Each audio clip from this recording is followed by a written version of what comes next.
Ta-da! Hello, everybody. Welcome back to Studio Reverie. I'm back today, so nobody can steal Amelia from me this time.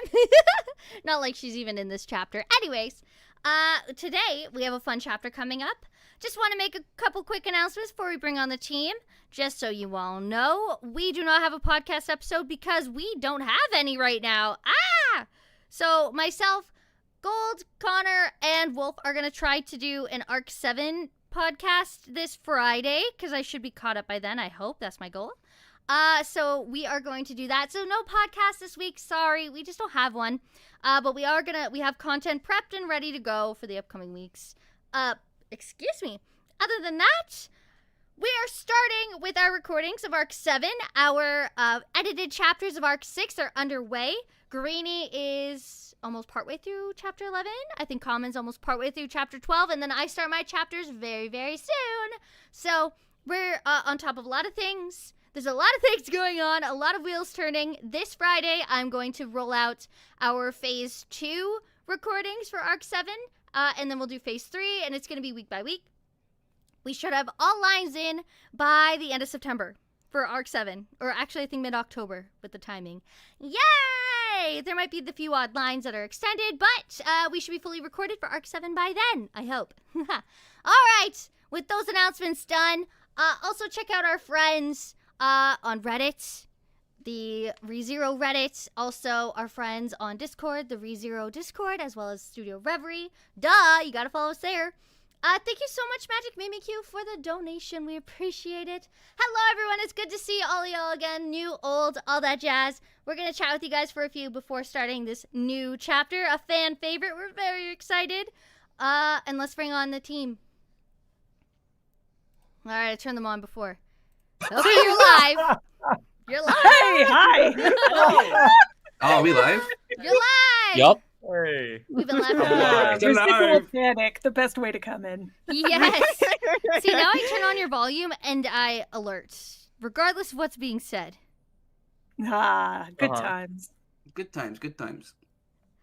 Hello, everyone. Yes, introductions. Duh. It's I took a break and forgot. Al, take it away.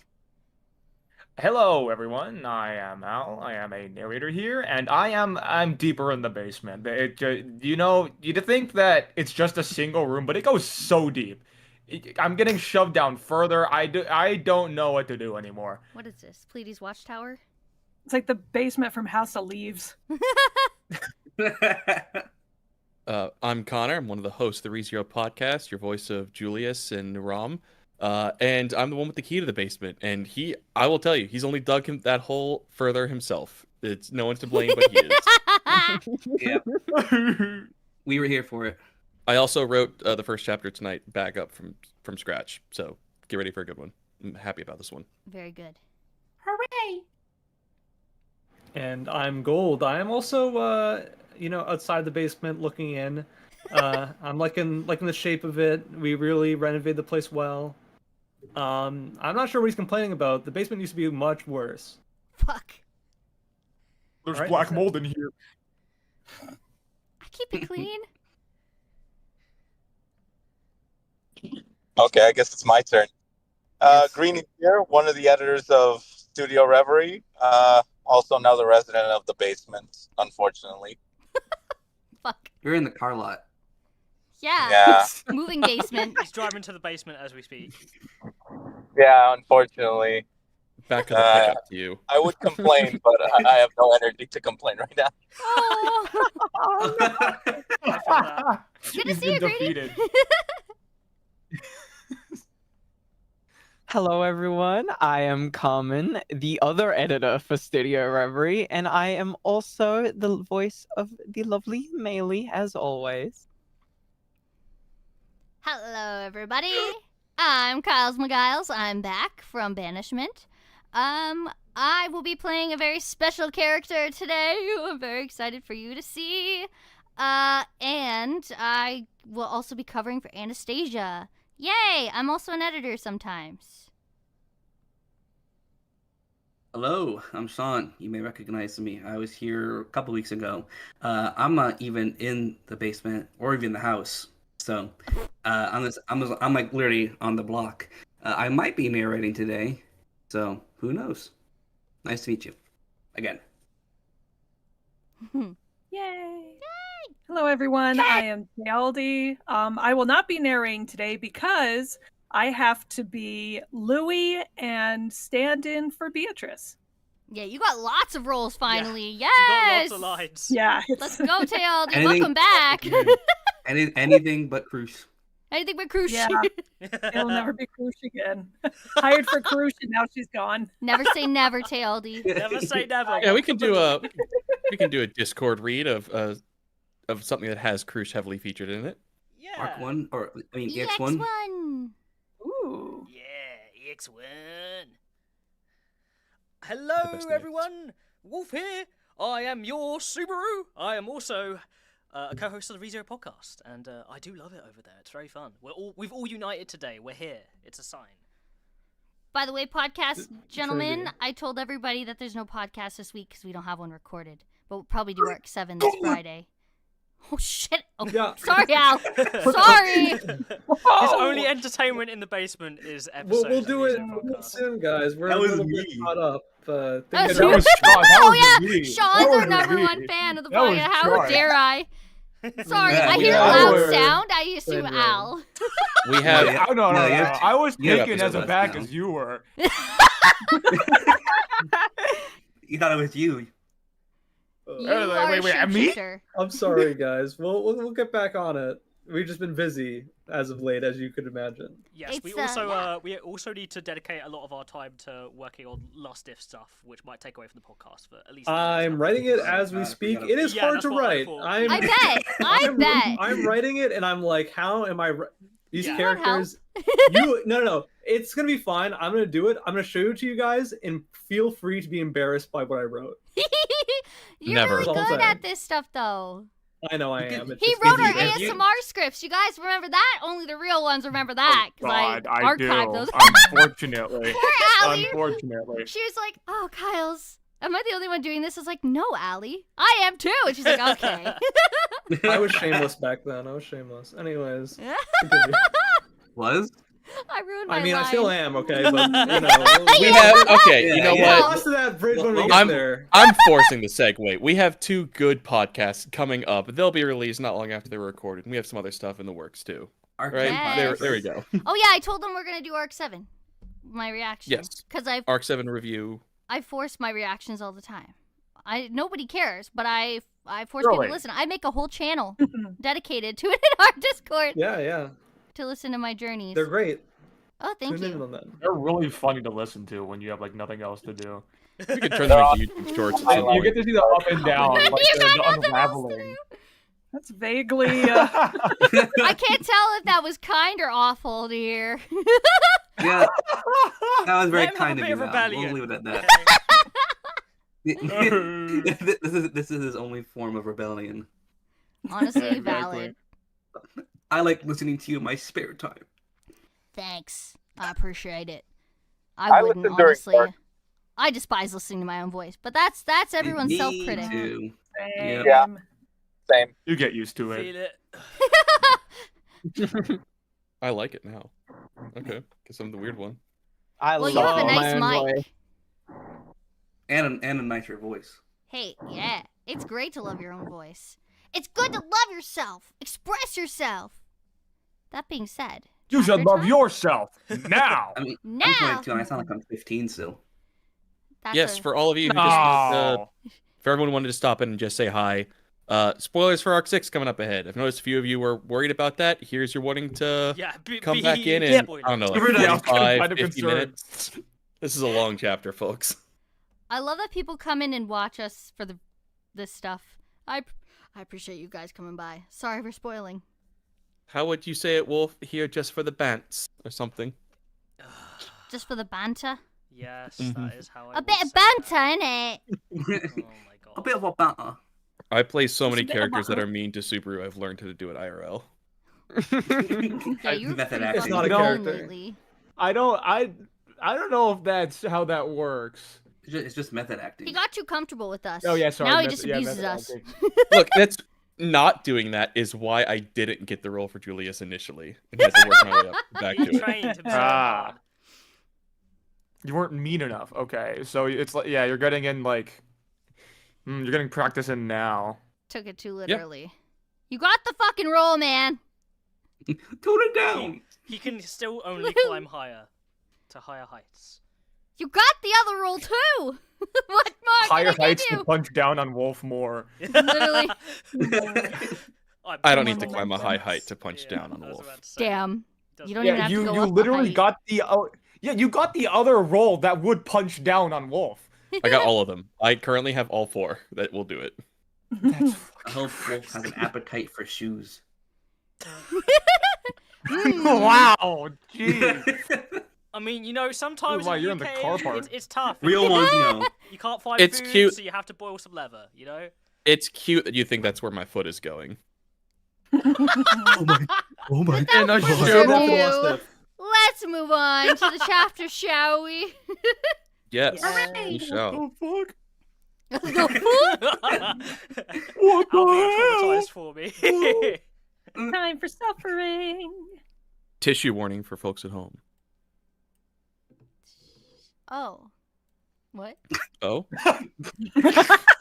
Why did he Oh. What do you mean by that? What was Crying. that? What Like disappointment. you're gonna cry. Like you're Oh. gonna cry. Not that you're gonna do Obviously. anything else with the Get your future. mind out of the Get your gutter, mind Kyle. out of the Crying, gutter! tears Listen, from your face, and that's it.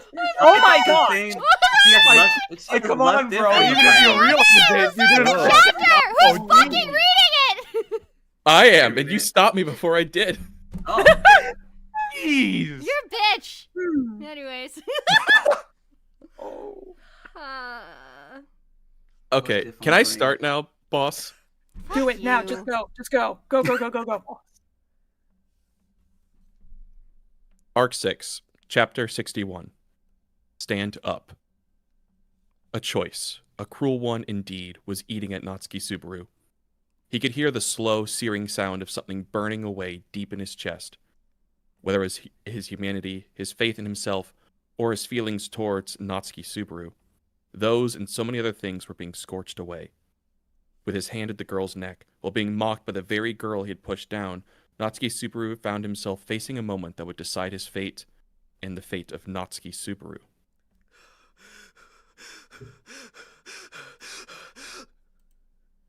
He couldn't hear his heartbeat. His breathing was ragged, but his lungs probably weren't even functioning. Despite how desperate the situation was, there wasn't a single bead of cold sweat on his forehead. Most likely, that was because the body of Natsuki Subaru here wasn't a real one. Rather than his whole body being transported by reading the book, perhaps only his consciousness had been pulled in. Having thoughts like that was out of place in the situation, so they must be a product of escapism. And so, by sending his thoughts far away, Subaru's mind sought to find temporary peace. However, neither time, space, nor his opponent would allow Subaru such an escape route. Well, what'll you do, Oni-san? The girl pinned beneath him looked up at Subaru, who had frozen in indecision, and laughed at him with sadistic delight. Peering into Subaru's black eyes, she flicked her tongue as if to lick his eyeballs. Pinning down a delicate young girl and placing your hands on her slender throat? It sends a thrill down your spine, doesn't it? Or for someone like you, Oni-san, is this kind of thing just another everyday experience? You're trembling. How cute. And like that, you think you can make such a big, important choice? Tilting her head, the prone Louis pressed a kiss to Subaru's wrist. That chilling gesture, the passion pouring from her sidelong glance, and her cruel words, together they brought a certain scene to Subaru's mind. It was a merciless scene Subaru had witnessed once before, except the perspective was reversed. Not seen by Subaru, but from the eyes of the girl who had faced him. The sight of Subaru having pinned her down with a wicked expression, strangling her. Exactly like the current situation. The scene where Natsuki Subaru strangled Meili to death.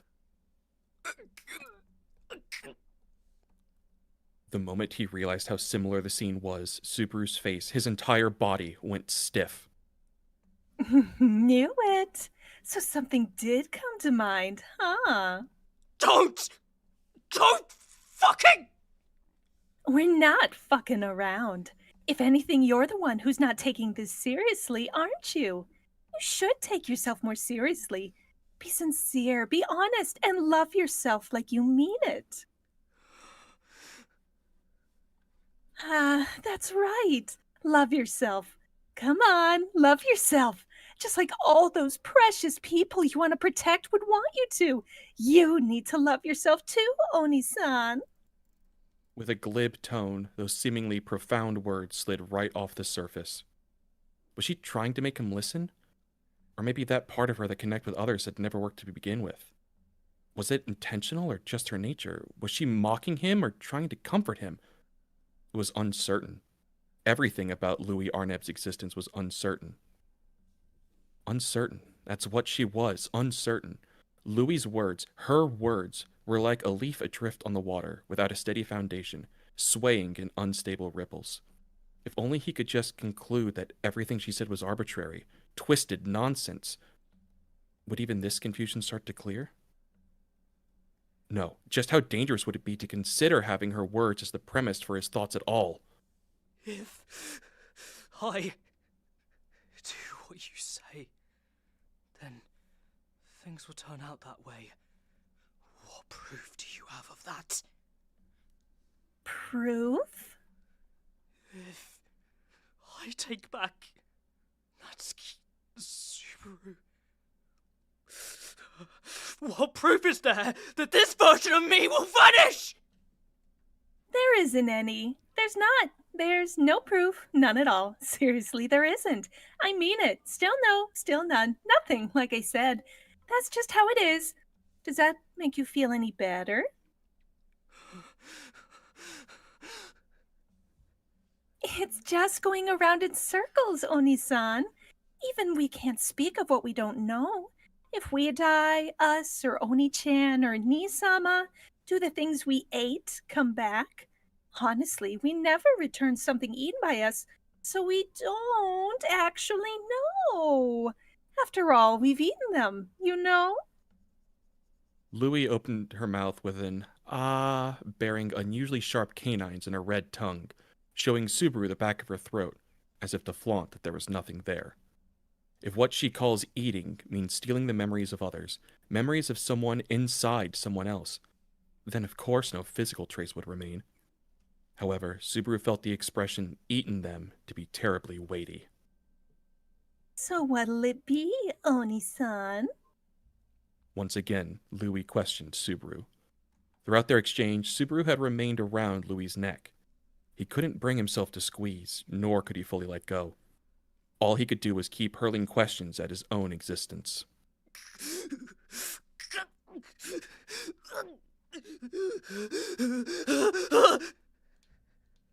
Dying is frightening, terrifying, but this fear was different from the fear Subaru had felt during the 4 return-by-death experiences he had endured so far. What weighed down on Subaru's soul now was death placed on the scales of the loss of self as the cost. That's what death was supposed to be in the first place. When you die, your consciousness is gone and you don't get another chance. So maybe Subaru, who'd been given do-overs even when he screws up and keeps depending on them, has no right to complain.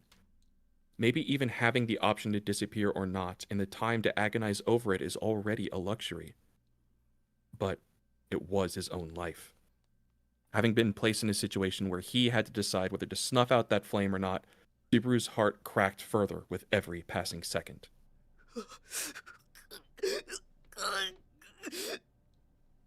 In this other world, Subaru had already died 4 times. Each one had happened within a short span of time. Thrown into a world he didn't know, meeting people he'd never met, and almost immediately being struck by unavoidable disasters that pushed him to death. The time he'd spent conscious in this world, if total, probably didn't even add up to 2 full days. It was a short, short time. But Natsuki Subaru also had 17 years in his original world beyond those 2 days. He had a father, he had a mother. He didn't have many friends, and the ones he did have were questionable as friends. But there were people who at least returned his greetings. Looking back, there were even some kids he'd gotten along with in elementary and middle school, and plenty of familiar faces around the neighborhood. He hadn't done well. Subaru had been terrible at life. Even if things hadn't gone well, He'd spent time fumbling, trying things his own way. There were no life or death moments back then. But even so, Subaru believed he was struggling through his own kind of grand stage. Was he really going to abandon all of that, the layers of time and memory he'd built up? If Natsuki Subaru came back, those things wouldn't vanish. But the current self who truly remembered and cherished those moments, he would disappear. He'd made a promise with Rom, sworn to protect Melee, etched Echidna's forgiveness into his heart, urged Julius to fight, believed in how precious Beatrice was, and Amelia, the version of himself who fell in love with Amelia, is that the one who will disappear? I don't want that. That realization shattered Subaru's body, literally, without metaphor. Cracks split across his cheek. Web-like fractures ran through the arm still placed on Louis's neck. There was no pain, no blood oozed from the cracks. Strangely, what lay within them wasn't flesh or bone, but a deep, bottomless, unnatural darkness. Just as he'd suspected, he hadn't brought his original body here. The body that existed here wasn't real, and because it wasn't real, it reflected his current emotions directly, shattering and breaking apart.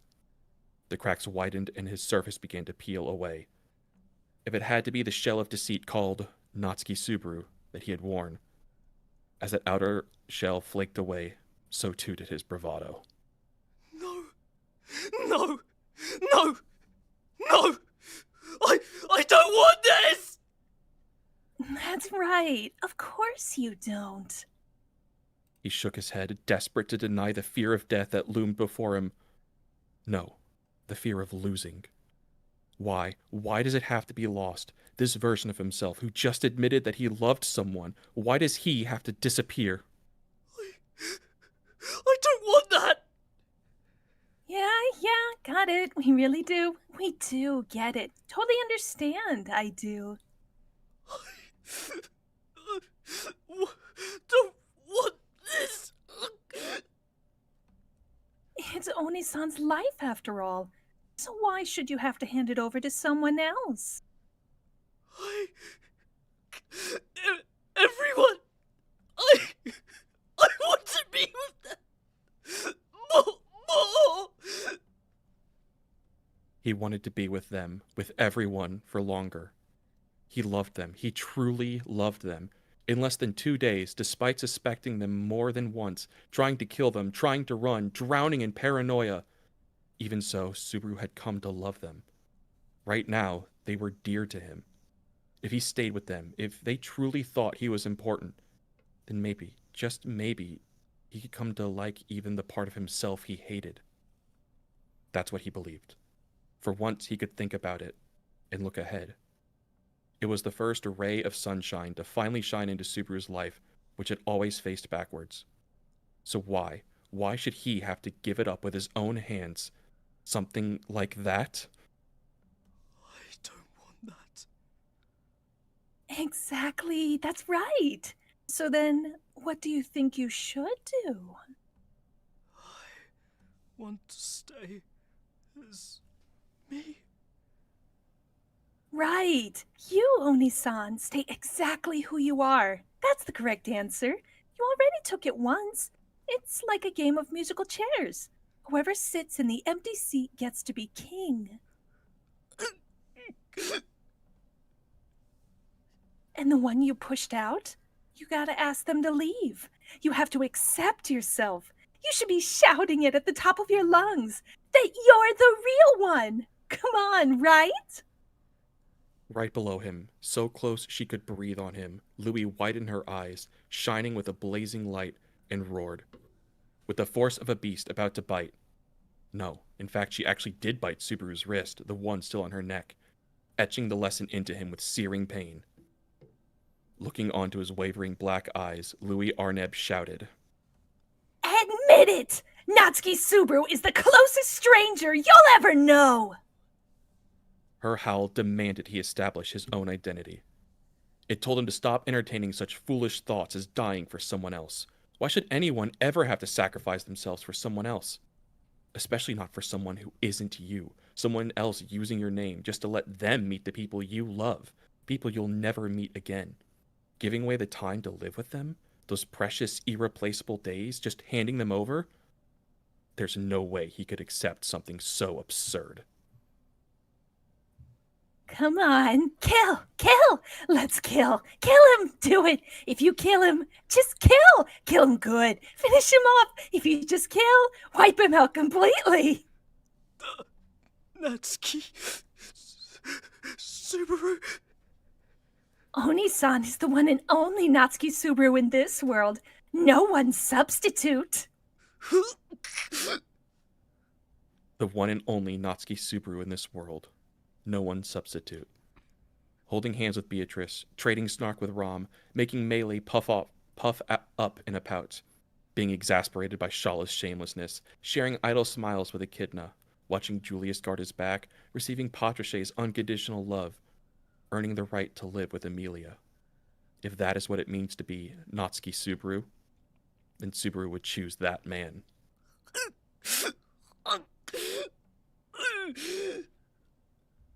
His vision blurred as something welled up inside him. The mind had a direct effect on the body. He could feel it now. The pounding of his heart, the ache in his lungs. He could probably sense it all with perfect clarity. But the thing he felt most clearly now was the flood of tears he couldn't hold back. Was it anger, sadness, jealousy, envy, guilt, fear? Subaru couldn't tell at all what caused this storm of emotion. He didn't know anything anymore. But even so, through the tears clouding his vision, he saw. Someone was looking down at Subaru, at Louis. Staring at the teary-eyed, pathetic Subaru who had pinned Louis down and had his hands at her neck. As for who it was, there was only one person Subaru could possibly think of. Did you come out because you got scared? Natsuki Subaru. The blurry figure said nothing. It stood on a white floor against a white world, its figure shrouded in white mist, just staring at Subaru. To that figure, who had burst out in a rush, Subaru, face scrunched up with emotion, spoke. I don't want to disappear. I don't want to die. So, I want to stay together with everyone. I love everyone. That's why I'm. That's why I'm. It all came out like excuses, just one tearful plea after another. It was the same as when he had had his hands around Louis's neck. Subaru had already reached a conclusion. He didn't want to lose himself. And that's why, at that moment, he told that to the figure standing before him. Even if it meant killing the one in front of him, someone who surely had the same face as his own. Because he, Natsuki Subaru, was the closest stranger there was. So Subaru should have the right to do it. Natsuki Subaru would kill Natsuki Subaru and claim that one and only patch of sunlight. That's why I'm not you. You and I, we're... He tried to state it clearly that they were different. He tried to sever that possibility. At the very moment he tried. Who are you talking to, Oni-san? Louis asked that, eyes wide in blank surprise, as though his words had completely derailed her. She tilted her head and looked in the same direction as Subaru, trying to see the figure he was focused on. But then she frowned suspiciously, her sharp fangs trembling as she continued to speak. There's no one there. So who are you talking to, Oni-san? Louis muttered it again, her fangs chattering audibly, her face full of disbelief. She shook her head as if rejecting something, her previous expression vanishing, her face now twisted in fear. This is our place. Nothing's supposed to get in. You're not supposed to be talking to anyone but us in here. Stop it. You're ours. You belong to us.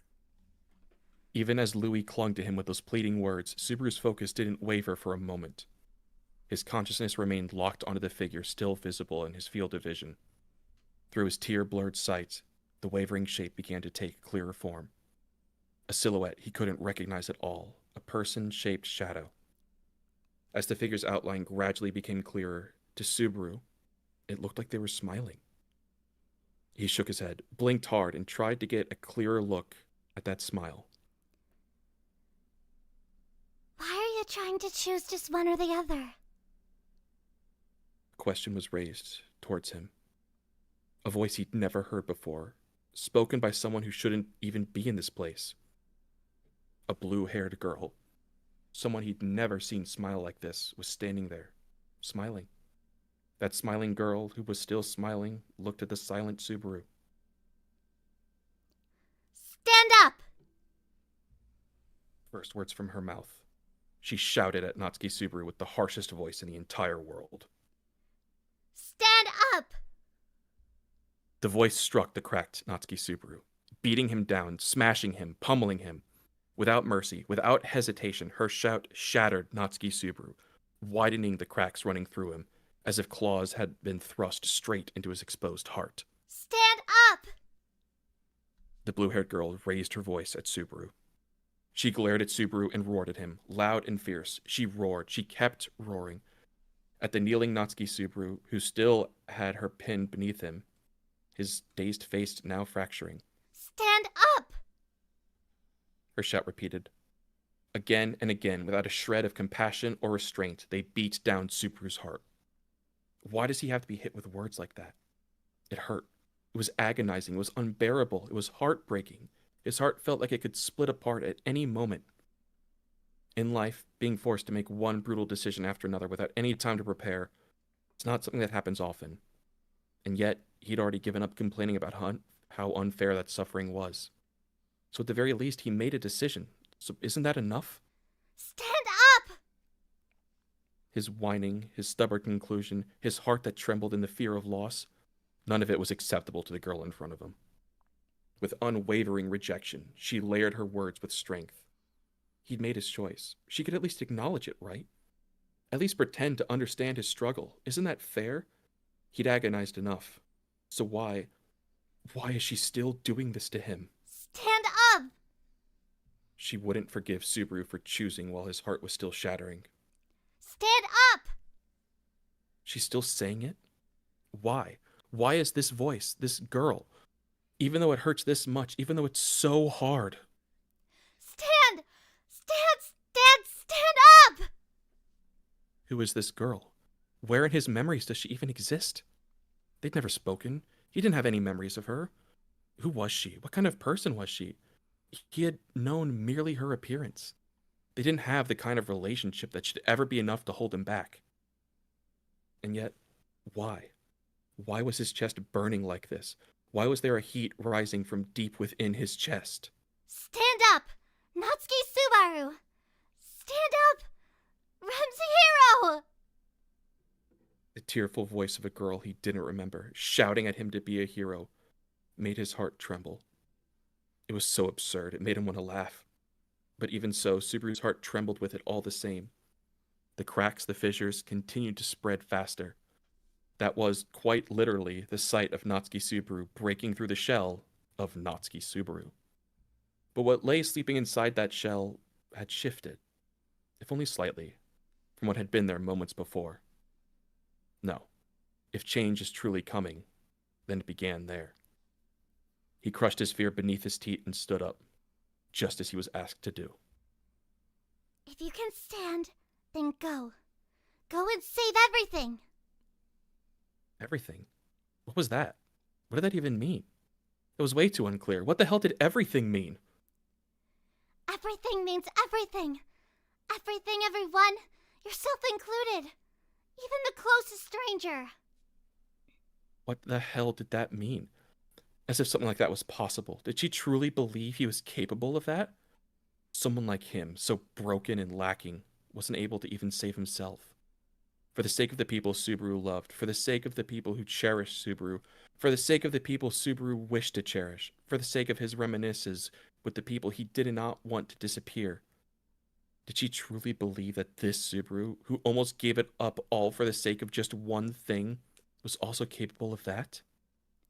You can do it. Because... Because what? Give me the strength, the answer. If you're going to give those, then give them through those words. If I could wish for anything, let it be from the blue-haired girl, your words, spoken to me. Subaru-kun is Rem's hero. Something dropped, quietly, into the depths of his chest. That black, stagnant thing inside him was purified by the sound of her voice, like a love confession. No, not like a love confession. That was a love confession. Then just like that, another reason had been added to the list. One more reason not to give Natsuki Subaru his place back. At the same time, that wasn't the only thing that had grown. What had once stagnated in blackness was purified by the girl's words. It began to glow, its form shifting, reshaping itself. And then it began to pulse, right at the core where Natsuki Subaru most desperately needed strength. It pulsed. It belonged to someone who lost everything, someone left behind by all else. And yet, even so, it yearned, it desired, it refused to let go of anything. He didn't want to drop a single thing from his hands, not even himself. Not even he wanted to let go of himself. In response to that wish, the cowardly form of greed, the power to grant desire, bloomed into being. That wavering factor linked with his existence. Come, Corleonis! The wavering factor linked with his existence. And so, he stood, solid, certain, no longer swaying, no longer lost. And in that moment, it was only the blue-haired girl's smile that offered him her blessing. Oni-san? Louis looked up at Subaru, who had slowly risen to his feet, and called out to him. As the hand around her neck was withdrawn, Louis sat up on the golden bed padded with her own hair, blinking in confusion with a dazed expression still on her face. What's wrong? Come on, the rest of it. You were going to finish, weren't you? Finish it! When she said the rest, Subaru ran his tongue across his lips to moisten them. If this place was only mental, then the act was either complete empty comfort or just a meaningless habit. But with just that one small gesture, he realized something. His mind was shockingly clear, so clear it surprised even him. The incomprehensible confusion and madness from just moments ago had both receded, like waves pulling back, like drifting out into the calm center of a windless sea. Henceforth, You don't need to say another word. I'm done listening to your twisted justifications. he could now clearly acknowledge that this mass of malice shaped like a girl was trying to distort his will and use him however she pleased. At his accusation, Louis shook her head with an exaggerated, "No, no, no." Twisted justifications? That's so mean. We're just trying to give you a little jogging in our own way. Because we care about you, Oni-san. And quit using words I know, just to get under my skin. Whatever tricks you're pulling, it won't work. I won't be shaken. Not anymore. Louis narrowed her eyes at that. She couldn't understand exactly what had changed within Subaru. Neither could Subaru in concrete terms. But the unshakable force of his greed had solidified Natsuki Subaru. Subaru had defined himself into the shape that the girl, who had shouted at him so fiercely, had wished for him to be. Subaru glanced, not at Louis, but past her, to the space behind her. The girl who had thrown her merciless words at him just moments ago, she was no longer there. The instant Subaru had stood up and faced forward, she had vanished. But maybe that's how it should be. The one she truly needed to reunite with wasn't here, and it wasn't Subaru either. No, that wasn't quite right. She should reunite with the Subaru who had regained his memories of her and his feelings for her. And there was no need to draw a line between that Natsuki Subaru and this one. They were the same. Over and over. I've been told the same thing, haven't I? He had been told that even after losing his memories. Subaru was Subaru. When Subaru had been obsessively insisting there was a clear fundamental distinction between them, when he believed they had to be separated, it had been a burden, a chain, a curse. But now that Subaru knew what he had to do, that very same thing had become a guidepost, a thread of hope. If he followed it, kept drawing it in, it would surely lead him straight, without hesitation, back to the people holding the other end, the ones who mattered. And so... Put down the knife and fork, Dine and Dasher. You're not getting any of my ramen. Louis Arneb's eyes flew wide. She stared at Subaru, who pointed a finger straight at her. She searched his expression for anything, hesitation, pity, remorse, but found only a flat, unfeeling stare. And so, she lowered her gaze. Her shoulders sagged. A ragged sigh slipped from her lips, so full of emotion it defied description. Louis slowly drew her knees up to her chest and curled into herself, sitting atop the golden carpet made of her own hair. Then, at last, she raised her head and glared at him. Damn it! Damn it! Damn it! I was one step away, just one step away! With eyes brimming with hatred, Louis fixed Subaru with a furious stare and spat the words like venom, cursing him with every syllable. Huh?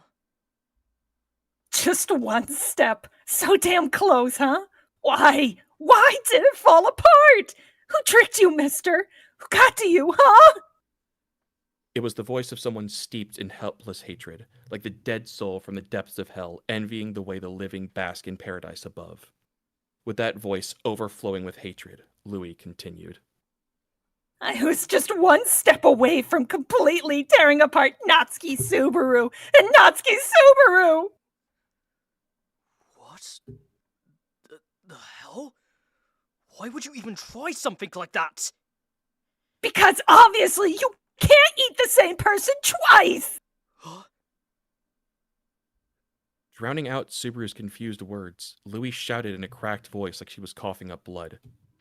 She planted her hands and feet on the ground and stood up, her expression transformed. A beast's face stripped of all humanity, glaring at Subaru.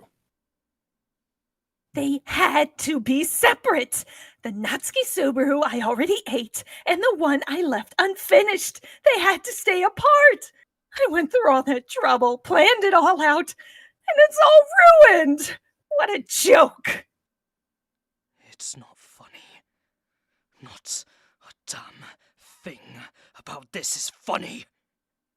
Oh yeah? You think so? But you hate us too, don't you? Isn't it fun seeing people you hate suffer? Doesn't it feel good? You alone could have satisfied us. Us who were sick of eating. Only you could have fed us of satiation. Seeing Louis's bloodshot eyes, Subaru murmured satiation under his breath. If he hadn't misheard, her title had been Gluttony before. So why was she calling herself Satiation now? As Subaru stood there, confused, Louis suddenly shouted, "To begin with," and glared up at the white sky. Both Live Gourmet and Roy of Bizarre Eating. They don't get a damn thing! Just stuffing their faces without thinking, blindly devouring anything and everything. You think that's for us, who've been locked away here without the freedom to choose? Don't make me laugh, you worthless brothers! Clutching her own blonde hair, Louis began to trash her body wildly, spitting as she ranted. Subaru couldn't make sense of everything she was screaming. Lie? Roy? Were those names she mentioned? Still, there were a few things he could infer from her about what he knew about gluttony and memory. You and your buddies go around stealing people's memories and names. If that's the right way to say it. Anyway, you're just constantly taking them. Devouring them. Right. Subaru was the case of someone whose memory was eaten and lost sight of who he was. Julius was the one who wailed in grief after having his name eaten and being forgotten by everyone. And Rem, likely the one whose name and memory were both devoured, forgotten by the world, and cast into an unending sleep. All of that was the doing of gluttony, of Louis and the comrades whose names she just mentioned. What the hell are you doing this all for? What's your goal? To be happy. Hearing her instant, unhesitating answer, Subaru held his breath. Paying no mind to his reaction, Louis clicked her teeth together with an unstable, manic look in her eyes. To be happy. What other purpose could there be? Isn't being happy the whole point of living? Or did you think just because we're hated, we twisted that somehow? No, no way. Not true. Not even close. That's not it. I said that's not it! My soul aches. So, what does stealing people's memories have to do with being happy? Say, Oni-san, have you ever thought life is unfair? I have. Sinking her teeth into the back of her own pale hand, Louis spoke to Subaru. When Subaru gave a prompt nod to her question, Louis let out a bitter laugh and said, "Right?" Still sneering, she ran the hand marked with the bite marks across her flat chest. We felt that too. Or rather, that life itself is just pure unfairness. You can't choose where you're born, or who your parents are, or what kind of environment you grow up in, or even your future. You can't choose anything. That's just how the system is built. We're already on the conveyor belt. But what if it weren't like that? Louis tilted her head as Subaru fell silent. What if you could choose your birthplace, your parents, your environment, your future? If every option were yours to pick, wouldn't anyone choose a better life? Wouldn't they? Well, maybe you're not wrong. Even so, Subaru still couldn't see how that justified the monstrous things Louis and the others had done. But in response to Subaru's doubts, Louis clicked her teeth and said, And that's it. Huh? If we could choose our birth, our parents, our environment, our future, if all the choices were ours, then anyone would choose a better life. That's why we're spending all this time searching desperately for the best life we can have. There's got to be one out there, a rose-colored future we can be proud of, where we can say we lived true to ourselves and that this life was worth it. Until we find that destined life, we'll eat, bite, chew, lick, suck, gorge, binge, gluttony. With eyes blazing, Louis Arneb shouted her beautiful ambition for all to hear. She had wholeheartedly believed that it was the pursuit of happiness, that it was the only means by which she could seize the best possible future for herself. Louis had not seen any hope, any expectations for her own life, because in her mind, the life of a girl called Louis Arneb had started with a bad configuration. Her starting point had been wrong. That's why she had wanted to erase it. She had wanted to win for herself a self who had been blessed in every way, by birth, by parents, by environment, by future, and by talent. She had defined it the essential condition for enjoying life to the fullest. And so... You steal and consume other people's memories. Just for that. If we find the life we want, we'll stick on the memories and name and live that life with pride. Sadly, none have passed the selection process yet. There were some close calls, but at this point, a little bit of experience won't satisfy us anymore. Speaking in a trembling, feverish voice, Louise slid her fingers along her thin body beneath her patchwork clothes, in a gesture far too sensual for her age. No, that wasn't what it had been. If her claim of being gluttony had been true, then she had gained a vast quantity of existence beyond what any ordinary person could ever feel by devouring the lives of others.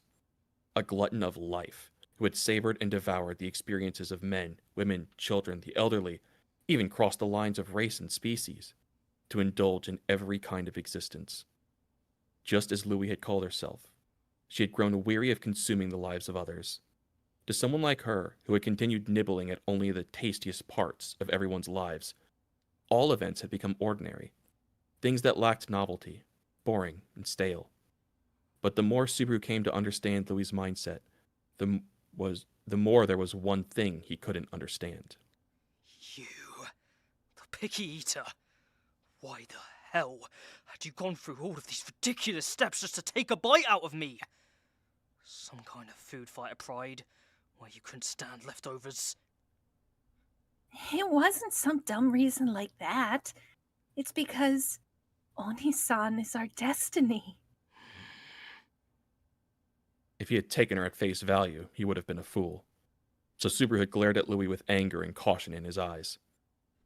But there had been no lie in the passion of Louis' eyes as she looked at Subaru. She had truly, deeply yearned for Subaru. Or more precisely, for Subaru's life. Why? That was because We'd eaten people of all kinds, young and old, men and women, every race, every walk of life. But there was one thing we still didn't know. Can you guess what it was? What? I don't know. Maybe how a good-for-nothing like me laments his own pathetic life? It's the experience of death. Subaru had suddenly gone still, one eye shut. Watching him, Louis had raised her slender arms and turned both palms towards him. No matter how many other people's memories we devoured, it had been impossible. Death was the one memory we could never obtain. Makes sense, right? Memories are records of life. There can't be memories of dying. But you, Oni-san, you were the only exception. Louis had looked upon the power of return by death with pure envy, resentment, and longing. To a girl who had grown tired of the world, he was the only one who could still offer something fresh. And for that, she had yearned for him. Hey, what's it like to die? It's gotta be awful, right? Painful, hard, it hurts, right? But there were times it didn't hurt, weren't there? Some say it feels good. Is that true? When you die, are you actually happy each time? Or do you just stop caring? Is it easy? Hey! If you've got my memories up until yesterday, then shouldn't you already know that? His memories, sure, but they were old and just didn't feel real. What we wanted was something raw, something alive. Recycled, stale ingredients couldn't satisfy us. What could fulfill us had to be something new, something fresh, an unexplored realm no one has ever known. And so, continuing her reasonings. The one and only memory in this world that no one else could ever experience. And not just that, the convenience of being able to die and retry whenever something goes wrong. Even if you found your perfect life, you could still ruin it with one mistake, right? But with your life, Big Brother, there are no such risk. Don't worry, I'd do it right so no one would ever notice. Neither Amelia, Beatrice, Ram, Melee, Julius, Echidna, Shala, Patricia, Petra, Otto, Garfield, Frederica, Ryuzu, Roswell, Clyde, Anna Rose, Felt, Reinhard, Old Man Rom, Tunchin Khan, Krush, Ferris, Wilhelm, Ricardo, Mimi, Hataro, Tivi, Priscilla, Al, Schultz, Haliko, Kiritaka, Liliana, every last one of them, each and every one. I'd fool them all and live that happy life for you. Extending both hands out towards him, Louis tilted her head sweetly to the side. So please, let me gorge myself on your life, son. Like a child begging for candy, she had surely chosen from among all her countless memories the most fitting way to plead, the most effective way to coax for this moment. It was proof that no matter how good your ingredients were, if the chef was bad, it didn't matter. There's no such thing as bad ingredients, only bad cooking. That had been one of Subaru's favorite sayings, and never had he felt the truth of it more deeply than now. So many countless, immeasurable experiences, far beyond what any normal person could ever hold. Subaru had never in his life met someone who wasted it all so thoroughly. There ain't gonna be a third time. My suffering, my death, my life. Every part of it is mine. I've got nothing for you. Not a single damn thing! Starve to death, you dumbass! If you only get to choose one way to die, then I'll tell you which one I recommend. The one that hurts the most in the damn world! Subaru dragged his thumb across his neck in a slashing motion as he declared it. At his words, Louie's eyes had gone wide. Then she looked down at her hands, brought them up to cover her face, turned her head to the white sky, and groaned out, "Ah!" We failed. We did fail. We ended up failing. We really did. We ended up failing it. We sure did. We ended up failing, didn't we? Yes, we ended up failing. Her knees trembled uncontrollably, and Louie collapsed on the spot.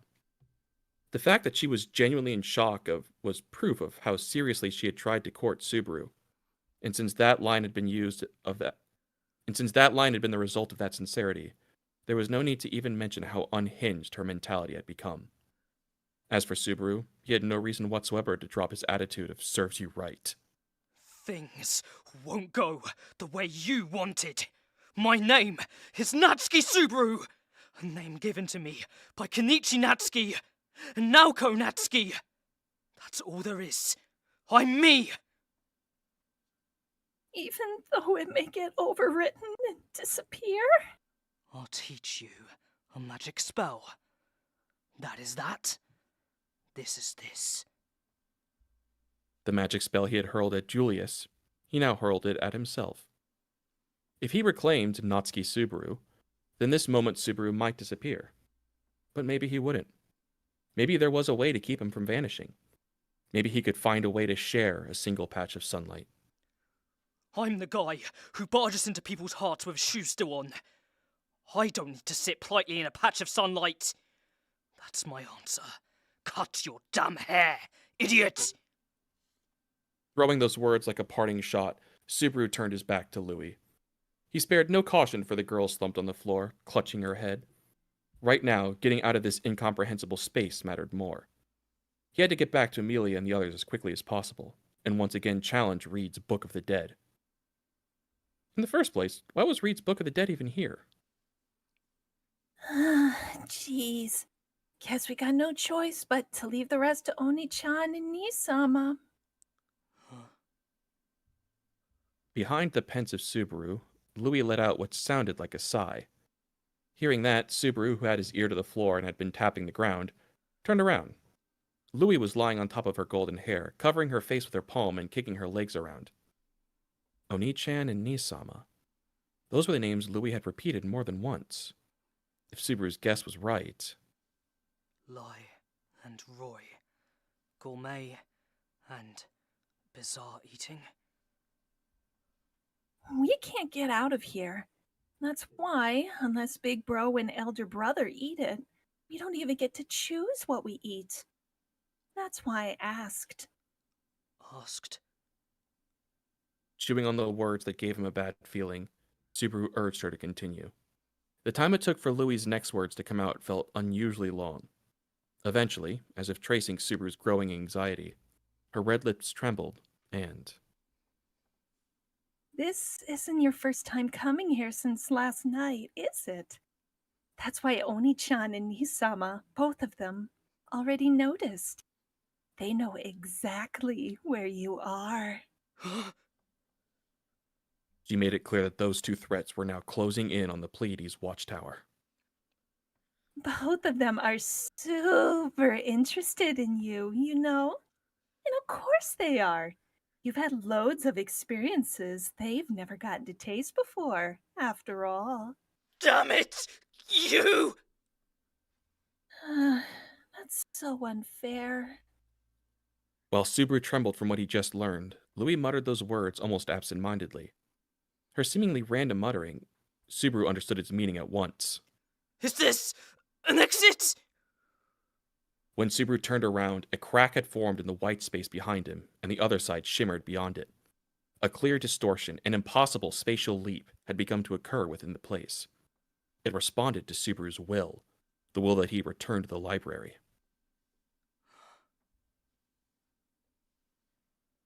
You cannot. There's no way Oni-san could. We really wanted you to, though. Before stepping through the exit, Subaru hesitated about what to do with Louis. Considering she had strangled him earlier, and then confessed her entire motive without taking further action, it was likely true that her combat ability was just as unimpressive as she looked. Which meant that, physically speaking, Subaru could eliminate her here and now. The moment he considered that and glanced her way in hesitation, she saw right through his intent. Whether it's paranoia or despair, you can't kill. Not yourself, not others, not even someone you hate. You're a spineless coward, even though we were so gentle, licking you all over. No, your teeth scraped. Get braces, dumbass! Subaru flipped her off and spat those words at Louis, who looked visibly annoyed. Without waiting to see Louis pale at his words, Subaru moved to step into the spatial rift. Just before he did, a brief hesitation struck him. It wasn't Louis he hesitated over. In fact, he felt relieved not having to see that face again. What Subaru regretted leaving behind wasn't Louis. It was the voice that helped him rise again. The girl who, having had her memory and name stolen, had still been the only one to call out to him at the edge of the world. Having gotten her memories and name stolen, this sole young girl who Sorry, that's a double line. Just cut that. It's all right. I still remember our promise. Natsuki Subaru would, certainly, never forget that. That's why they would surely meet again. And when that time came, he hoped not only to hear her harsh voice, but her kind one too. With that resolve burning in him, Subaru had leapt into the rift to return to his friends. Damn it! He didn't even look back! What kind of man does that? Not gonna forgive him. Not gonna let him go. Absolutely not. Never! Don't you dare think this is over, Natsuki Subaru. Your life belongs to us. You hear that? It's ours! And that's the end of the chapter. Hooray! Amazing. I thought it was We funny. caught It sounded like Subaru was saying "it's all right" to Connor after he said that was a double line. Yeah. It's all right now, It's like, never it's ever. all right. Things go wrong. Don't worry about it. So sorry, It's I all forgot right. to double It's check the all right. last page. It's all right. Omniscient happens. voice, it's all right. There was a Alright. couple tense mistakes I left. I forgot to swap over parents' names and a couple older brothers and elder brothers. But whatever. It's almost Whatever. perfect. I'm happy with it. I still almost Yay, cried. good job, I am guys. not- That was a great chapter. Woohoo! I need to work on my REM voice. I'm so mad. It wasn't what I wanted. It wasn't perfect. it's I think you did great. No! If it makes you feel better, Kyle's, I wasn't able to hear it because I had to piss really badly. I'm glad. That, I'm fucking Wow. The glad. shame is Wow. hidden from at least one. wow. I'm glad I'm not part of it. Oh That my was god, really Tialdi, good, you everyone. literally scared the hell out I'm of me. sorry, there Yeah, wasn't you're subway scary. servers on the stream. There wasn't subway servers on the stream, so I wasn't paying attention. Sorry. I gotta jingle my keys. My little baby keys. We just need chat to Keys. move faster, and then it'll be like we have something moving on the stream. Yeah. Pew! Pew! Pew. Yay. The sound! I must listen to it. Wait, what's going on? Clap your hands, everybody. Clap, clap, clap, clap, clap, clap, clap, clap, clap. Pachi, pachi, pachi. Clap Thank your you hands, so much, not your Jay mouth. Dudley. Is this your I love this first chapter. time doing the REM voice live? Yes, Yes, it is. properly. Yeah. Yeah, wow, because I everybody wouldn't heard it for the first time. for the first time. Woo! We got the Louis. Forever. Oh, I guess Louis debut was back in Arc 5, huh? But the live Louis one was Yeah. last Saturday. Woo woo. Yep. And then yes, this is my first time as Rem. Don't worry, she'll get better. Don't worry. I didn't warm up beforehand. I forgot she was yelling. I thought she was gonna go for like, you are demonically inspired. I didn't think we're gonna yell. But it's okay. We can fix it in post. That's why there's editing. Yeah, I was about to say, this is why You this bet- is not the final Woo! version. Amelia, I do one take and call it a day. Rem, I'm gonna be there for hours. Actually, Stand up, ironic, Subaru. ironically, Kyle's this is your chapter to edit. Yes, I know. Hey. Stand up, brother. Brother! Stand up, brother! We've got a city to burn. Hmm. That's what. Wake the fuck up, samurai. I We love got a that lolly to Subaru strangle. fucking flips her off and just leaves. It's so funny. Get braces Go line Get braces, was dumbass. crazy. Come back! No. I was so gentle. You need braces. You bit my wrist. You bit me. It's a fucking braces. crazy fucking insult too. Get braces, asshole. But it's Fuck not you. covered by my insurance. It's out of network. It's gonna cost so much money. Listen, Even in old Being life, an- insurance is tough. being an archbishop Even if doesn't she come had with dental. insurance. Like, yeah, No, I it don't think. I don't think. I mean, even if she had insurance, where the fuck is she going in this white ass void? Yeah, the Try Hall of and get, Yeah. her teeth fixed. the Hall of Memories is probably out of her coverage area. They need to Yeah, just. that too. They I told need to you, eat out a of network. dentist. She's screwed. You know, that's why she couldn't like get any like Amazon packages. It's like, all right, what's your state of residence? It's like, like White the middle of the boy. world. One place we don't deliver.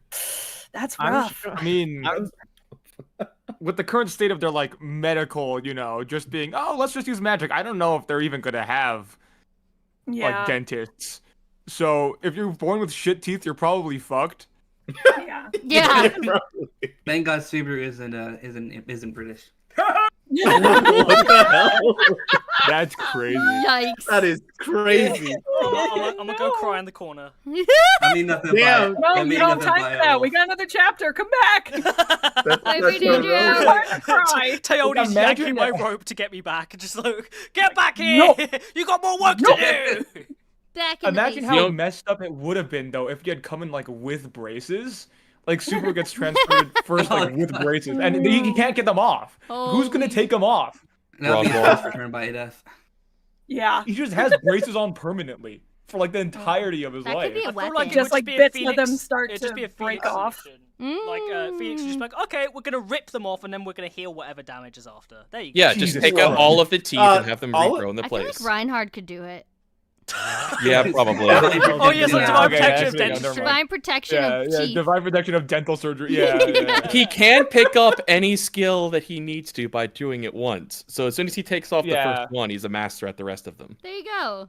As long as he gets the first one. As long as he gets it Do you right, think though. Reinhard and Felix do the dental care for Lagunica? Like you just have this huge I don't queues think all they the time. have. I don't think Ooh, that an exists. untapped market. The sword that cut your teeth. Hey, Anastasia, I have a business idea. Just a greedy little gal. Mm, greedy little guy. So what did everyone think of the chapter as a whole, though? It's a great I one. love I love I this almost chapter. cried from the Subaru deliveries. Like near Yeah. the beginning of the chapter. Yeah, your crying was insane. I was blocking it out because I get Oh, I'm too sorry. sad. It's okay. Aw. Oh, That's at least cute. you weren't walking it out because you were shitting or pissing or whatever. PR, return Are you to calling me out? PR can never really goes away. PR. Never will. Stays with us forever. So, It's It was it's instead of the witch's call, it's a bladder's call.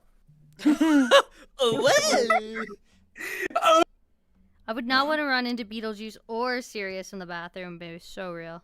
oh my god. I don't bathrooms think in you'd the want to run Witch to Call anyone, HQ. first of all. True. Like, I don't know if you want to run into anyone in the bathroom, but like, a archbishop in general is Yeah. that's kinda not rough. it. Especially at your most vulnerable. It's like one of those like unisex bathrooms where it's like you lock it. It's like you're too slothful in there. He's busted. Oh my god. I see you Breaks didn't down. mop the floor after you got water everywhere when you washed your hands, Death! You will fail because of your sloth! See, that's why. That's why I wouldn't want them specifically. Yeah. You only use 4 squares of toilet paper? Slothful, are you? And then follow that up with only 1 squirt of soap? Oh, You didn't even let the water warm up. It was lukewarm at best. You have killed no germs. Truly slothful. Yeah, I I'd be don't, okay don't but with color. any archbishop. Are y'all in the okay? restroom. No. No. Listen, it's like Yes, 80, it's always 90 no. degrees in here. it's hard. It's hard seeing Subaru It be is mentally quite ill. hard. Well, should we keep going on so we can get you guys out of your heated space? I don't see germs. Christ. Oh my god. Chapter discussion. A short Other chapter. than getting derailed. So Yes, fun, happy, good chapter. Shout out to our new clipper, Miku, who's been clipping Oh, yeah. these crazy Oh, moments in stream. Oh no. Oh my Yeah, there's god. some wild A ones. cringe compilation. So I've been editing them on the fly. They're really Listen, good. I They'll brought be it up up for short once. soon. Ooh. Al, you're the Literally- highlighting one of them. there's literally Yes. a clip Really? where at the end of the clip, Really? someone says, "Do not clip this." That sounds Don't like clip it. me. Oops. Don't say God. no. I know. But Oh no. yeah, I'm trying to think of everything I've said so far, and I think the only mess up was getting all of y'all jumping on me for that one car ride. I That's wasn't the here only- for that that, so was pretty funny. you can't fault me for that one. I wasn't even here. Nah, that's the only thing I've done wrong. Otherwise, I've been squeaky clean. clean record. I Yep. am not fortunate enough to have that. I Do wish. not clip this into getting clipped. That's crazy. That's some a better true stuff combo right right there. But yeah, loading. peak chapter. Probably not. You know- It's probably fine. Rem is the best. Louis is an amazing Yes. antagonist. She is. I Yes. love Oh, Louis. I like Louis. She Really. revels in it. It's great. Oh yeah. Taylor, you're crushing it. when she starts You are tweaking, crushing it, Thank Taylor. you. It's so easy to get into character when I have scary, menacing 14-year-old looming over me. Which one? Yep, I feel like I'm full over. Which one? Which one? So so many many. choices. Mm. So many scary buffet. things. Mm. Oh, a hideous banquet or whatever Beatrice says in Arc 5. There you oh go. god, are these the? These are the clips. The rest of you guys will get to see them tomorrow because I will upload them tomorrow. But Oh, it's the how Give us- fucking how. I had to edit Yeah, it a little fucking bit hell. because I had to change the format for shorts. So unfortunately, they got a Oh. little bit edited. Yeah. But I took all of the audio and the main premise. Oh, that's One Wait, was there's a from Top fans in the chat?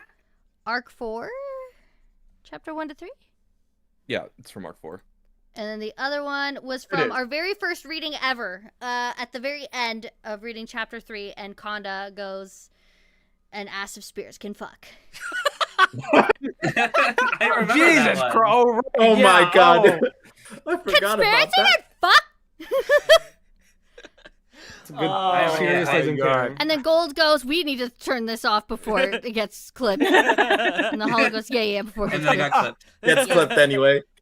Yep. Yeah, it gets that's literally like That's that. 5 that's why I years had to ago. get word. yeah. 5 years later. I sounded so different. I was so shy. Not anymore. small. I was significantly more British. You were quite British. We've had Well, to they- try to you iron had that that- out of you. We had that one. I think it it's was a Coke's the British. it was during the Arc 5 ratings. You said you don't drink tea that much, and everybody berated you for it. Yeah. Yeah, I was absolutely gobsmacked. Right. I was like, what the I fuck? don't drink anything with caffeine in it. It makes me unwell. True facts. Oh. You just said unwell. You really are British. No, that would be poorly. He does say Okay. that I do too. say No, but It make- like, it make- the it make American you feel alternative like- is just feels like shit. Like if you're an American, you will say it will make me feel like shit instead of it makes me feel, you know. It makes me You- feel yeah, a bit you- poorly. anything else. Yeah, I like it. I like it. Do you guys say under the weather here as well? Yeah. I Moms sometimes- say it. Sometimes. 1 out of 100 times. Oh, I get- Tail's like, I oh, get- okay. Well, okay. Get called I out, guess fuck. moms and I guess I moms can't believe and Tail already got people named clocked. Sean That's say crazy. it. That was crazy. The only I mean, one that both said of those yes things and are then true, immediately. but damn. Get God clocked. damn it! That's crazy. Can we start the new chapter before Yep. I apparently age more? What, you're like 20, 21? You're adorable. I'm 22. My oldest child is starting college this year. Yay! Yeah, Don't that might do have Don't been say a ooh! minimum. Don't say ooh! Revoke! Oh my god, Al, start Arc the 6, chapter! chapter Al, 62. go, start it. Do it, go! Hi! Oh. That fucking. Sorry. Whatever. Arc 6, Chapter 62. Tremors of Collapse. As the white world peeled away, the world of color which lay beyond on the other side was slowly reformed. The enormous, rough, and overwhelming paintbrush of God daubed colors to the world. It was an exotic sensation, as if witnessing the world being painted with colors from a confined, colorless space. He had heard the legend of God creating the world in 7 days, but it did not seem like God had necessarily assembled the building blocks of the world within 7 days. It rather felt as if God had painted it out on a blank canvas. The Cradle of Adagna, or the Hall of Memories. Natsuki Subaru's existence was being extracted from a seemingly different dimension. Being separated from that unfamiliar space into that former world, the fragments of his consciousness gradually tied up, and bit by bit his self was being reconstructed. Subaru. Groaning when hearing that voice, Subaru opened his eyes and was immediately struck upon by thirst. As he blinked over and over again as to focus on this world that was seen unclearly, he realized that his back and hips felt something hard and cold. He was perhaps lying against a wall somewhere. Immediately after that, he noticed signs of an existence before his eyes. Peering at Subaru's face right in front of him was an anxious girl with a characteristic pattern in her eyes, Beatrice, donning a flamboyant dress and cute appearance. With her look of marked concern, Subaru realized that he had returned from the Hall of Memories to the former world, to the Watchtower. Are you conscious? Are you all right, I suppose? It should be confirmed that you didn't accidentally lose your memories, in fact. First up, you do know Betty, I suppose? Blinking her eyes, Beatrice touched Subaru's face and chest in the heavy environment. Though she knew that it was not something that she could confirm by touching him, to someone who was worried it served as reassurance. As his cheek was touched, Subaru answered with, "I'll be fine, I'm alright," adhering to the mood. No problems at all. I do remember. My memories are safe. You, Beatrice, I haven't forgotten about you. Of course, that goes for everyone else as well. Well, you'll get praise for saying Betty's name first, in fact. Having kneaded Subaru's cheeks, Beatrice let out a sigh of relief and relaxed her eyes upon witnessing him call her name. In response to her reaction, Subaru also loosened his lips and stroked her head without any hesitation. As he felt Beatrice accept his palm with narrowed eyes, Subaru took a deep breath and reaffirmed his memories, their safety. Although he had asserted, "I remember," to Beatrice, it was something difficult to believe. The encounter he'd had immediately prior had been with the Sin Archbishop of Gluttony, Louis Arneb. She was unquestionably a monster who had eaten countless names and memories, but that ability of hers, of apparently eating memories, remained unknown to Subaru. It was uncertain whether taking an actual bite or just declaring eating, or an even more complex process that was necessary. The greater the constraints and commitments, the more complex the requirements would be, and the power granted to one's hands would be greater. That was how this usually goes. He wanted to deduce it. Regardless, Subaru had no idea whether those conditions had been fulfilled in the Hall of Memories in the first place or not.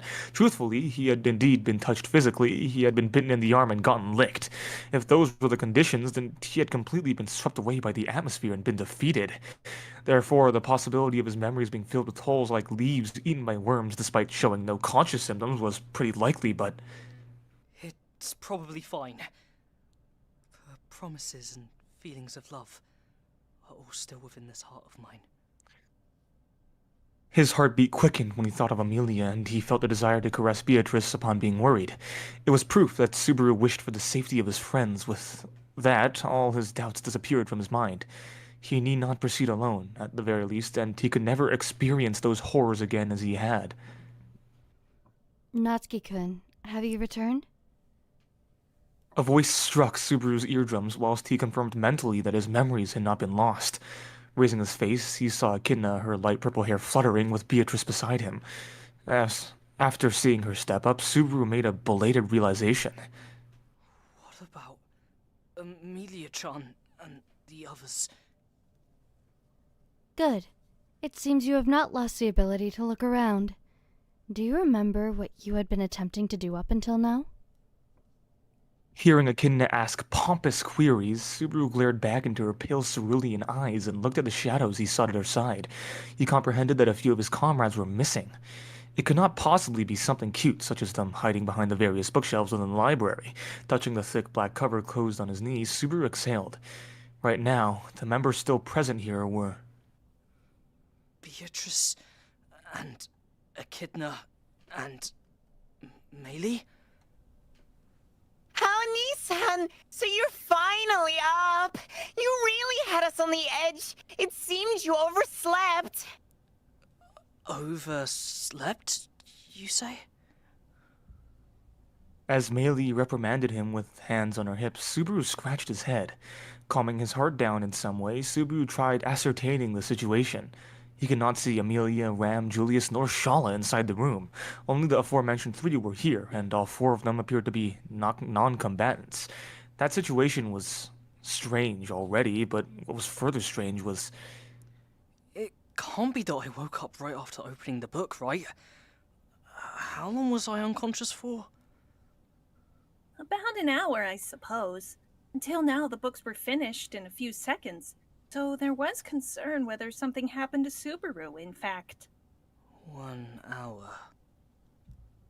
Thanks to Beatrice's answer, Subaru figured out the time lag between the Hall of Memories and reality was not large.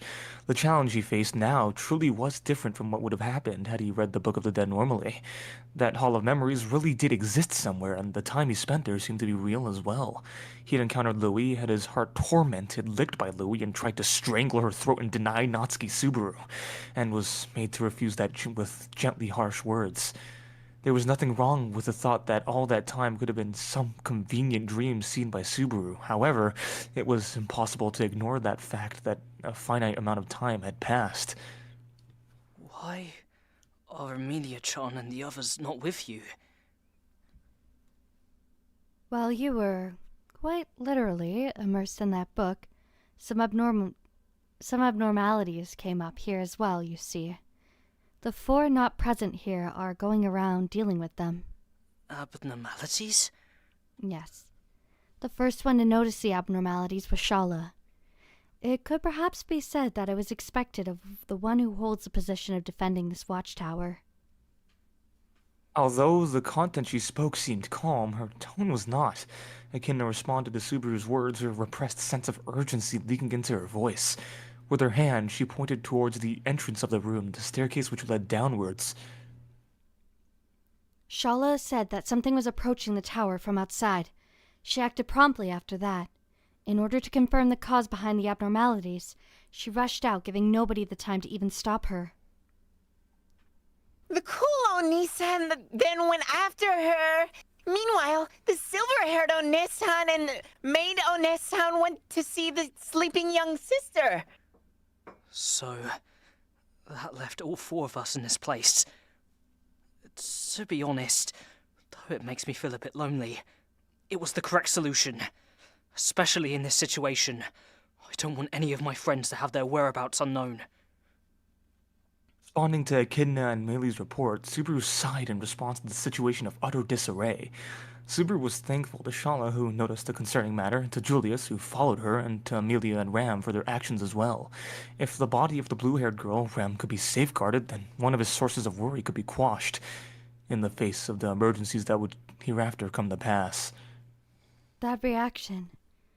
Natsuki-kun, do you happen to be aware of something? Abruptly, Echidna asked that upon seeing Subaru's thoughtful expression. Targeted by that mindful gaze, Subaru struggled to respond, but then he shook his head. There was no need for him to lie or complicate matters further. All he had to do was speak those vexing words as they were and rack his head together alongside his friends. I'll tell you what happened, starting from the conclusion. The plan of reading Reed's book and looking through his past failed. I couldn't see his past. And now, there's no time for thinking about it. You could not see his past, I suppose? What in the world does that mean, in fact? Something got in the way. The Sin Archbishop of Gluttony. After a beat, he managed to convey those words.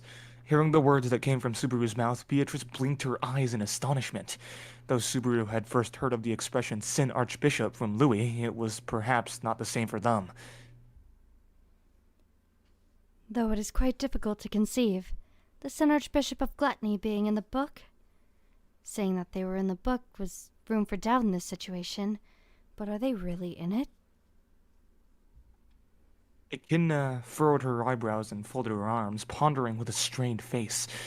In her eyes levitated doubt, but even greater unease. On top of that, unease directed towards Subaru. Her unease regarding Subaru's memories was so obvious that it could be ascertained without words. Though Beatrice had said the same earlier, I didn't lose my memories. That's what I mean. I haven't forgotten the faces of my friends, and my love for Patrichet is still genuine. I don't know why the ground dragon Chan's name was mentioned here, though. Puffing up her cheeks, Meili expressed irritation due to the manner in which Subaru spoke. Her anger was befitting. The truth was, Subaru had a criminal record of losing his memories once already. The presence or absence of his memories was uncertain, and nobody could prove the unconscious, asymptomatic loss of memories. However, only the Subaru present here at this place was able to say that was not the case. It makes me happy that you're all so worried, but I haven't forgotten anything. I give myself a stamp of approval. I am very doubtful of the worth of that stamp of approval right now. But if you possess such confidence, then I'm sure you must have some basis for it, yes? Because when I was completely cornered by gluttony, Rem saved me. You see? The importance of the name he had mentioned echoed merely within Beatrice. That was why, whilst Echidna and Meili had remained with puzzled expressions, Beatrice, on the other hand, was completely astonished, eyes open wide. Subaru nodded in response to Beatrice. No matter how trivial his memories were, the only reason Subaru could boast around having not gotten them stolen by Louis was solely her existence. In that place, at a time Subaru's heart was on the verge of shattering, the young girl had encouraged him, made him stand up. He believed her existence did not allow for such an opening to be given to gluttony. Subaru, let's have a detailed explanation, I suppose. That too. Looking directly into Subaru's black eyes, she asked for a detailed explanation. However, as the young girl finished speaking, she was interrupted and a faint tremor rocked the tower. The sensation of quaking repeated. Incredibly, there was no sign of the bookshelves shaking, but the shaking of the tower itself was without a doubt artificial. This was probably because of the emergency that Shala went to take care of. Henceforth, Beatrice blinked merely once, then resumed. As briefly as possible, in fact. When I dove into the Book of the Dead, I was brought to a white, empty place instead of Reed's past. That's where the girl who's the Sin Archbishop of Gluttony was. She named herself as Louis. According to what Louis said, that place seems to be like Old Lagana's cradle, the Hall of Memories. Inside the tower, with continued tremors pursuing the soles of their feet, Subaru commenced explaining what he had seen in the Book of the Dead, the reality of his encounter with the girl in the white space and that place that was called the Hall of Memories, the intervention of a supernatural existence possessing overwhelming strength, Old Lagna. Though they were just a bunch of words and phenomena unknown to Subaru, they must be worthwhile information for those aware of both the common knowledge and absurdities of this world. In fact, in response to what Subaru had explained, Beatrice thoughtfully muttered, Odd Lagna. Louis said it was a mechanism to keep the world from breaking, or something. Do you have any thoughts about it? Betty isn't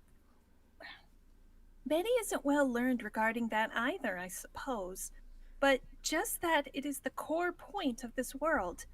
The place where all mana returns to. It's what is said, in fact.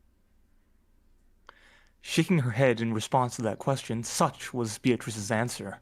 Putting her finger on her sliding drills, she continued fidgeting with her soft hair. All mana returns to Odd Lagna and gets circulated. In other words, Odd Lagna is an existence heavily tied with the death and rebirth of spirits. That's why it can't be stated as something unrelated to Betty and the others. However, we are special due to our origins. Our existence does not go by way of Adlagna. In that sense, unlike other normal spirits, we are able to hold an objective view at Adlagna, I figure. Unlike normal spirits, you say? I see. I guess that's why you've all been living for longer than your appearance shows. Ginna took over Beatrice's words, and Subaru was convinced by what she said. Though the topic of conversation itself had gotten deviated, it seemed it was true that Beatrice and Echidna had lived for several hundreds of years. The reason for the longevity of their lives was perhaps their origin as spirits. If you ask me, I think Beatrice's cuteness makes her more of a fairy than a spirit. That Subaru said that once before too, I suppose. It seems stupid Subaru doesn't know, but the word fairy is not a compliment here, in fact. So, well, Betty can't be so meekly content, nor angry, for being insulted. So it's just weird, I suppose. Is that so? Apologies for my rudeness, then. Certainly, he had heard that in foreign places home to fantasy, the image of fairies deceiving and harming humans was quite common. If that thought applied to this world as well, then it was natural that calling someone a fairy wouldn't be considered a compliment. Sorry. I meant, you're so cute that I want to eat you up! The feeling of wanting to eat being complimentary to my cuteness is what is strange, in fact. Huh? Is that so? Don't you kind of just feel like putting cute stuff inside your mouth? That reminds me. Bad animal chants sometimes take their babies in their mouths thoughtlessly and then crunch them to death, right? Beatrice shivered in fright as a response to Maylee's unnecessary remark. Regardless, the topic had deviated once again. What was crucial here was... The Cradle of Adlagna. What kind of place is this Hall of Memories? The place where souls are filtered. It's even been given that title, it seems. Filtering souls. In the sense of filtering and cleansing them, I cannot view that as a joke in the slightest, given the role of Adlagna played that was supposedly to circulate mana. Subaru yet again agreed to Echidna's views. Having witnessed that actual space, Subaru was unable to laugh at it and call it an exaggeration. The souls of all those perished would arrive at the Hall of Memories and get circulated. Afterwards, the soul would have its indelible stains like memories or history collected over the stretch of life, washed off, becoming a pure existence and gaining a novel life once again. I actually think it's a pretty good explanation. The system reuses the souls of the dead, and the memories which get washed over there become books called the Books of the Dead in this library. So you say that they do not disappear to some place, but instead as a matter of fact the world keeps a dead memory? Looking at the bookshelves, it is not possible to call you a budding poet in jest either. These bookshelves recorded all those that have been born in this world and reached the Hall of Memories. In other words, the Hall of Memories was a place for compiling and creating the Books of the Dead, a system whereby the memories, having been prepared in the form of books, got placed as Books of the Dead in these bookshelves. Therefore, Gluttony was acting selfishly with respect to how the memories and history of these individuals should originally be, thus putting evil to work. That was precisely the identity of the power endowed upon Gluttony. If that's true, then the function of filtering souls that Adlagna was originally supposed to do is being done by them on their own accord. That way, they gulp down the chipped off memories into their stomachs, and have literally been eating the lives of others. When put into words, it could be understood how vicious a deed that was. And beyond that, Louis had declared it to be a trial and error for becoming happy, that she would snatch and eat every possible life and select a joyful life suitable to her from them. It was equivalent to continually attempting to win a lottery until ultimately hitting victory. As a result of having gained the right to draw the lot infinitely, Louis and her elder brothers chose the path of turning others into food and thus grasping happiness. From Subaru's perspective, that was frightening and dreadful. Not Louis and the others' judgment, but the fact that their thought was not something special, something abnormal. Should one gain the right to draw the lot boundlessly, anyone would draw until hitting victory. That was why the actions of Louis Arnett were a desire exceedingly, respectably, wholly human. Even if that's the case, you're not supposed to continue drawing the lot knowing others will be sacrificed, I suppose. Beatrice? Knowing that there will be sacrifices, but still continuing to draw the lot, isn't the way a sane person would think, in fact. And so, there's no room for sympathy for a sin archbishop, I suppose. Reading into Subaru's idea, Beatrice categorically declared so. That was an extremely clear distinction. Being trapped in the thought itself was unworthy of compassion. Beatrice was well aware of Subaru's true thoughts and had merely spoken the words Subaru himself was unable to say. Indeed, there was no room for sympathy. The persons themselves may not be responsible for the situation they had been placed in or for lacking a place to belong. Even so, performing a misstep on their very first step and thereafter continuing to travel down the wrong path was the person's choice. No matter who, they must reap what had been sown. But it's pretty strange. Why did the book, despite knowing the details of when he was alive, connect to that unknown place?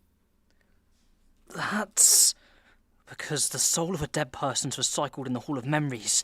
So the book sold in wholesale connected directly to its producer? No, that explanation's incomplete. Subaru was unable to give a clear answer to Meili's doubts. Why was Reed's Book of the Dead connected to the Hall of Memories? At the very least, the Subaru prior to losing memories was supposed to have read a Book of the Dead at least once. He had heard that Julius also read one at the same time, and he had even experienced reading Meili's book in a former loop. But within those experiences, there was no record of the reader being thrown into that space. Then they should perhaps consider it to be Louis's interference. But it looked like Gluttony didn't intend to summon me. It felt like my arrival was out of calculations, even for her. So, she shouldn't have used some ploy on Reed's Book of the Dead. There is one hypothesis, in fact. In front of Subaru, who was drowning in his thoughts, Beatrice spoke up with a finger raised.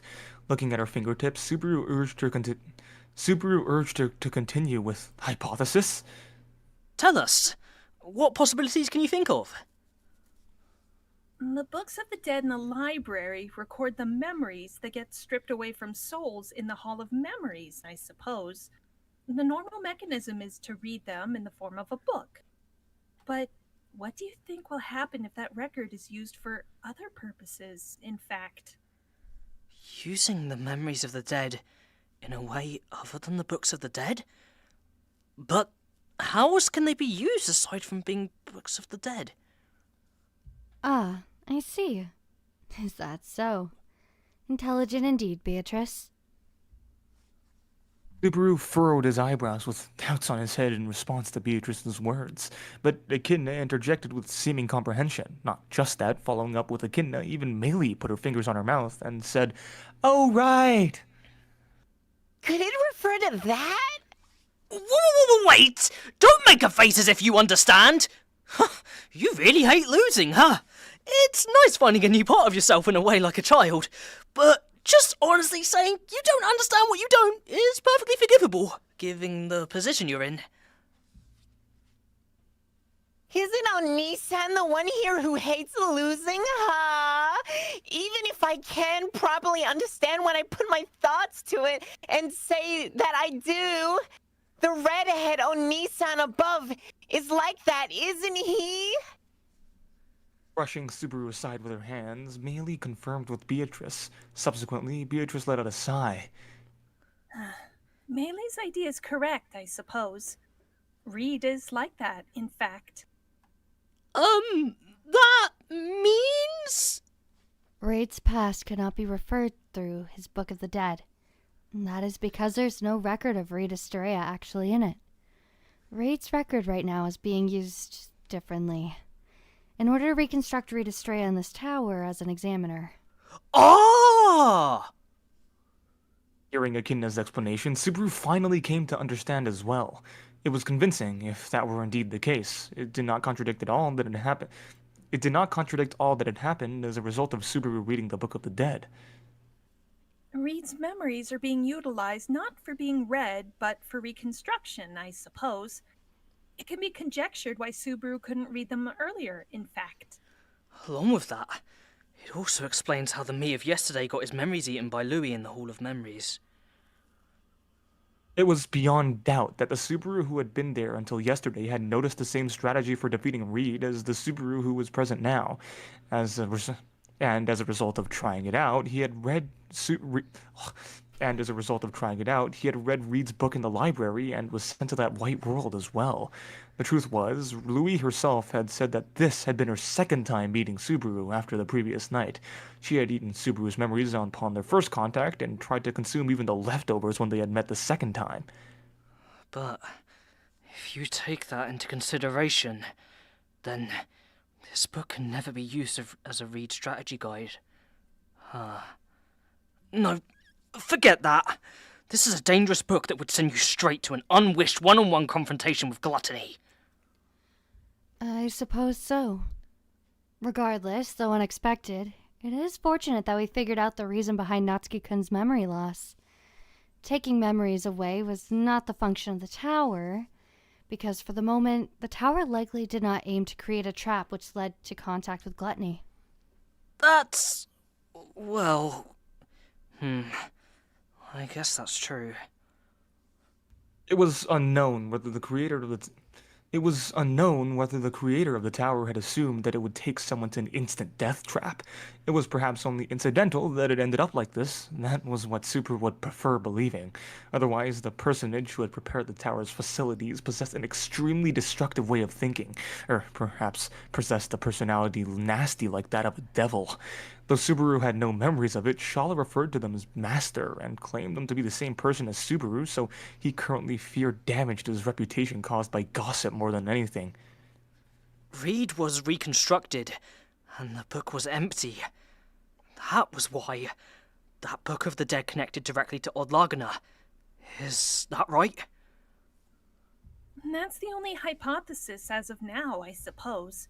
It's still a mystery why one of the gluttonies was hidden and lurking in there, in fact. But the one thing that can be said would be... A series of inexplicable events had happened around Reed's Book of the Dead. There was one hypothesis around that. Naturally, questions whose answers were yet undiscovered remained unanswered. However, unfortunately, Super and the others did not have the time to ponder over that question. Its proof being... Echidna, is everyone all right? Rushing up the stairs, a solitary knight arrived at the library of Tegeda. Echidna quickly turned her head backwards and rounded her eyes. Julius, you seem in quite a hurry, do you not? Unexpected matters have come up. I want to hear everyone's thoughts as soon as possible. The good-looking young man, Julius, approached them whilst answering Echidna's question. He had stiffened his face with faint nervousness and vigilance, but upon crossing eyes with Subaru sitting on the floor, his yellow eyes slightly widened. So you've woken up, Subaru. That is indeed very fortunate. Do you know who I am? That worry comes first, I guess. So... you are? I knew it. I'm lying! I'm joking! You're Junius Eucunius! What's up with that? I knew it! With that serious face of yours! I returned all fine and dandy! I was also joking. Think of it as payback for your incurable childishness. Now, I shall be telling you something which is not laughable in the slightest. Subaru made a strained expression, having gotten cornered in the argument. Snorting in response to Subaru's reaction, Julius subsequently removed any relaxation from his expression without delay. Just as he had stated, he intended to report something which was not a laughing matter. While I would like to hear Subaru's report regarding the Book of the Dead, this is an emergency. The abnormalities Miss Shala noticed have been confirmed outside of the tower. I can't see Shala anywhere, though. She is dealing with the threat from the outer wall of the tower at this very moment. However, that will surely not suffice. Subaru glared at Julius, gesturing to the roundabout nature of his words. Receiving that sharp gaze, Julius let out a short sigh and commenced by saying, "Apologies." You all must have noticed that there are slight tremors. They are footsteps. Footsteps? Yes. Subaru and the others tilted their heads upon hearing that unexpected word. Julius nodded towards them, and after a moment, he announced, The witch beasts which existed all throughout the Algoria Sand Dunes are charging towards this tower all at once. Although Miss Shala is fighting them back, it is only a matter of time before they manage to break through inside. Yeah. That's the chapter! Yay! Dude, I can't believe Seaver's pulling a freaking Joseph Joestar in part 3. Yeah. Who are you again? Who are you? Sorry. It's a joke, it's a joke, it's a joke. It's a joke! I'm playing. You could tell Subaru's eyes rolled into the back of his skull when he heard that Julius was joking. Of course. Yeah, just like, oh my fucking god, of course he was. Like, okay, bro, you're one-upping me. I always thought Julius actually was worried, but he's like, yeah, I was joking too. Yeah. That's how I took it. I think it's so funny they're both equally such dicks to each other. Both are equal interpretations. Mutually assured destruction. Either you have tsundere Julius, who was genuinely concerned, or Julius is just actually a dick. No in between. Out of concern. Out of concern. A dick out of concern, yes. A dick out of bromance. Yeah, you are what you eat. What? That's crazy. Hey, what the fuck? No one clip that! Yeah, you say don't clip that. It's gonna make you clip that. Jesus Christ. I don't even know what they would use as me for an avatar. Would it be Ezzo? Ezzo? Nani? Are you that short? Are you that? I mean, No, I'm not that short. I'm just that annoying. Are you saying that you're short as Ezzo, or you're as diminutive? No, he's just trying to lock in his role as Ezzo ahead of time for when we come into Honestly, smart. Manifest all you can. Subliminal Can't believe you planting. pulled out a word like diminutive, by the way, Al. What the fuck? just to emphasize even more how small. Like, I mean, I already used short. I wouldn't say small because that's just short. I get. Diminutive. So diminutive. Exactly. You want me to say minuscule? Yeah, minuscule. Ouch. Your meager existence. Your Goomba stomped short ass.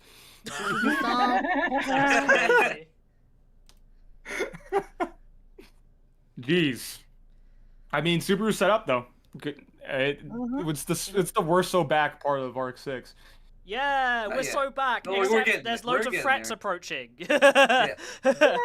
Yeah.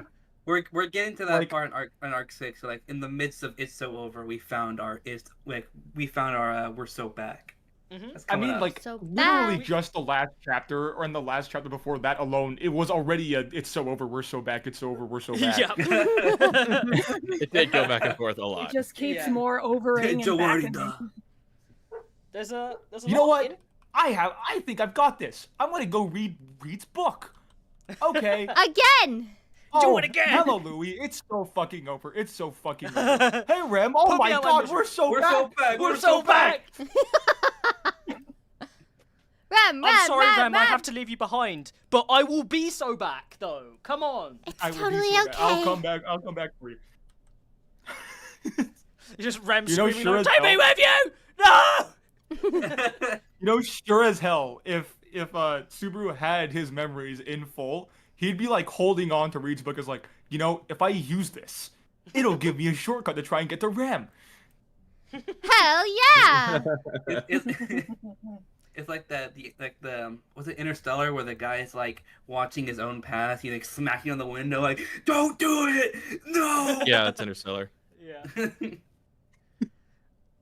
But Stop, Subaru. we learned a couple interesting things these chapters, like Mm-hmm. for Very instance, interesting. Subaru just mentioned something offhandedly in the previous chapter. Corleonis. Yeah. Don't know what What that the is, fuck that but it's is? something. Corleonis. I wonder what that is. Yeah, bro. It feels pretty clear what the second time he actually uses Latin in the entire series is referencing, but that might just be me.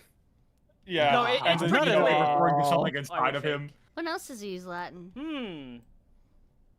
He's used it to refer to some of the other Yeah. powers. Ah! Also, He's it's probably mentioning like a also black and dark said feeling in it his in the- chest. Wink, Interesting. wink, wink. Hi. Oh, you mean the times that he was referencing other things that used Latin? Oh. Subaru's such a freaking geek. And Greek. Yep. Yeah, when Subaru said et tu brute. Oh. yeah, which, That's what that is. That's not to Greek, Julius. yeah. It's tu Louis. Oh, and also the whole Reed, Yeah. the nature of his book. It's like, I wonder what's going on with that. Its data is being used, so you can't read it. It's like, what the fuck? It's bullshit. Yeah. It just sends you into like missing no type, just static. It's like Also- missing textures in Gmod. It's just a pink and black Yeah. mess. You know Tapei made sure that no one could read this fucking book because that would somehow make Subaru overpowered by just understanding what Reed could do. Yep. Yep. Yeah. I bet Otto could have read it.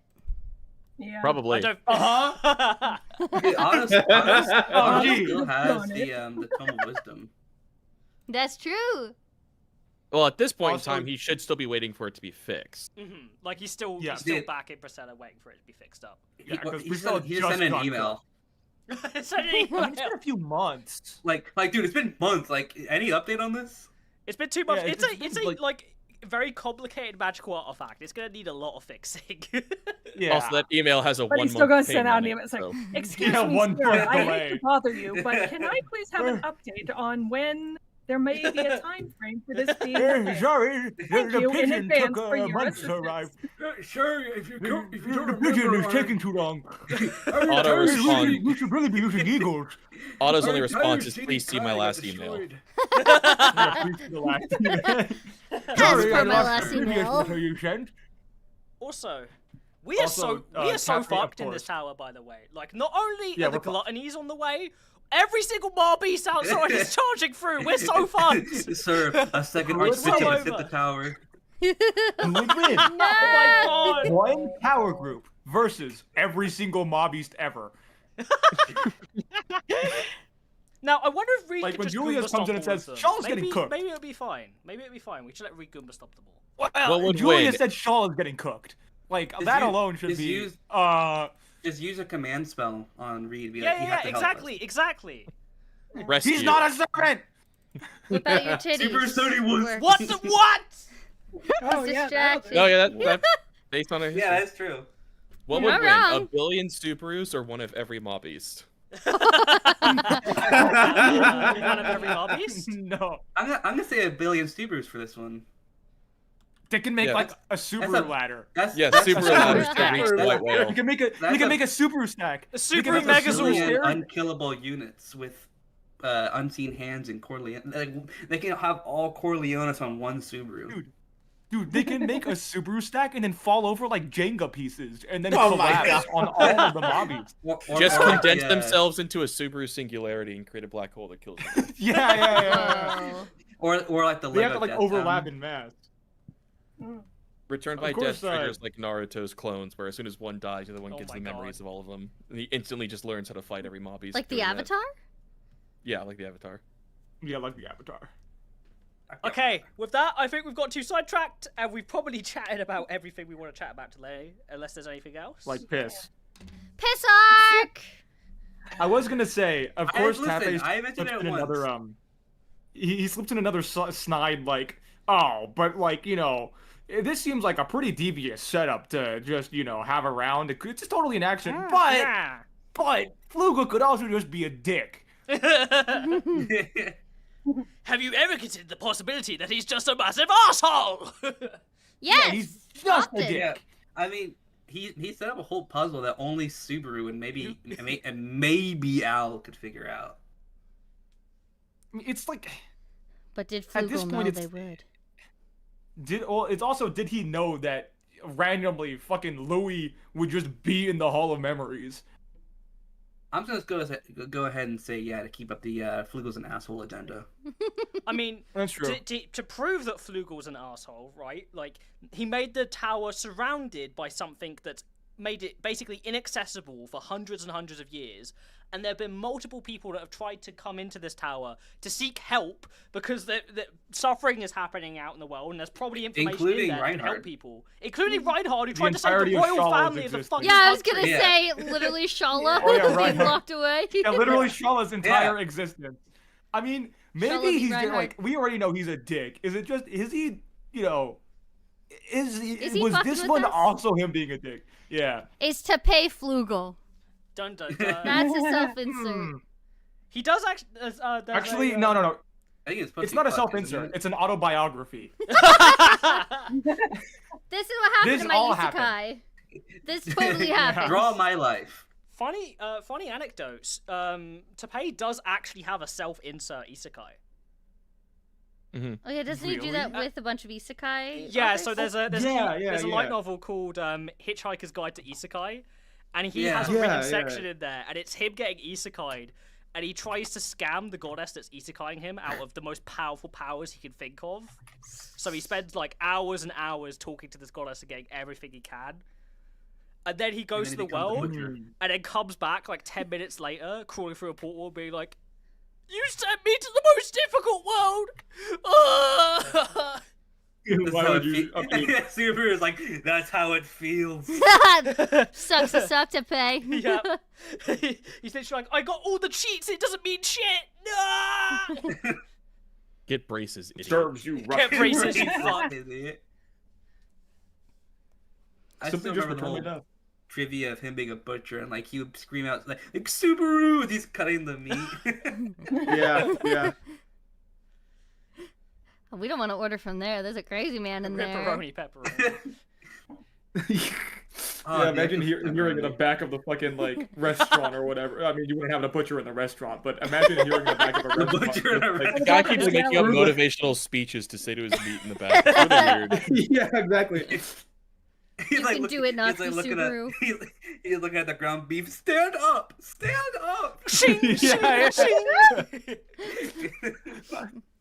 Yeah, you're like sitting at your table waiting for your meat, and then you hear like through the door, "What's that? Sub-Zero!" through the door, just muffled. Like, imagine, like, they're like sitting him down What? for a talk. Like we gotta let you go. Like, so we're starting over from zero. From zero. It's like, all right, this is why we're letting you go.